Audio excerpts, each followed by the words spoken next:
Comrade, আপনার নামটা যদি একটু বলেন। আমার নাম প্রসেনজিৎ মোদী। আপনার কোন জেলা? পশ্চিম মেদিনীপুর। পশ্চিম মেদিনীপুর জেলার আপনি প্রতিনিধি। তো আপনার কি এটা রাজ্য সম্মেলনের প্রথম না আগেও এর এসেছেন? আগে আমি ছাত্রফ্রন্ট থাকাকালীন একবার এসেছিলাম।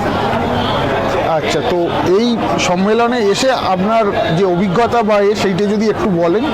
সম্মেলনের অভিজ্ঞতা অত্যন্ত ভালো এবং আজকের যে চ্যালেঞ্জ পার্টির কাছে সেই পরিপ্রেক্ষিতে এই সুসংঘবদ্ধ পার্টির সম্মেলন আমাকে অনেকটাই আকৃষ্ট করছে।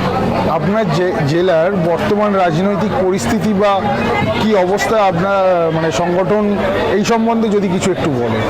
আমাদের জেলার কেন্দ্রীয় গোটা রাজ্য এবং দেশ জুড়ে যা ইস্যুগুলো এই মুহূর্তে আছে সেই ইস্যুগুলো আমাদের জেলাতেও তার প্রভাব আছে।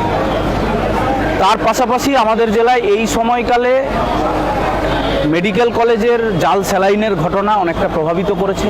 তাছাড়া বেশ কিছু রুটি রুজির লড়াই, কৃষক, শ্রমিক, ক্ষেতমজুর, ছাত্র, যুব, মহিলা, তাদের বিভিন্ন অংশের যে লড়াই। তারপরে আমাদের জেলার একদম স্পেসিফিক দাবি যেগুলো, সেটা হচ্ছে ঘাটার মাস্টার প্ল্যান, শালবনির জিন্দালের রুগ্ন দশা, বিদ্যাসাগর ইন্ডাস্ট্রিয়াল পার্ক, এই রকম বেশ কিছু ইস্যু আমাদের জেলার মধ্যে একদম আশু এবং ক্যাচি ইস্যু এগুলো আছে। এই ইস্যুতে আমাদের পার্টি লড়াই করছে, জনগণকে সংগঠিত করছে, ঐক্যবদ্ধ করছে এবং এই লড়াই নিয়েই আমাদের এগিয়ে যাওয়া।